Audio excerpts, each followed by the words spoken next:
Sedikitnya 450 telepon genggam milik narapidana dimusnahkan di Lembaga Pemasyarakatan Kelas 2A Banda Aceh. Pemusnahan barang bukti tersebut merupakan hasil inspeksi mendadak yang dilakukan Kanwil Kementerian Hukum dan HAM dari sejumlah lembaga pemasyarakatan dan rumah tahanan Aceh selama bulan April.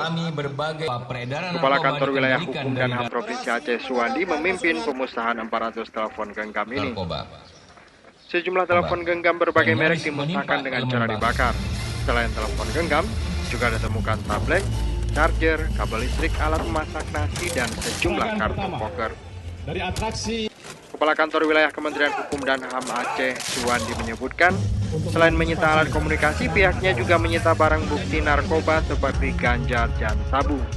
Kini barang bukti tersebut telah diserahkan kepada pihak kepolisian. 1 tong itu penuh tadi kan gitu. Itu hasil dari penggeledahan kita, ya dari Lapas Banda Aceh, Lok Sumawe, dari hampir semua hasil penggeledahan saya minta supaya dibungkus, dibawa ke Kanwil.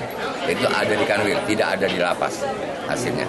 Dari ya hampir semua lapas rutan itu hasilnya cukup banyak.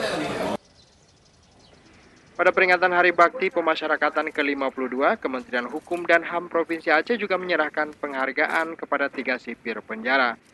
Mereka sebelumnya berhasil menggagalkan penyelundupan narkoba ke dalam penjara.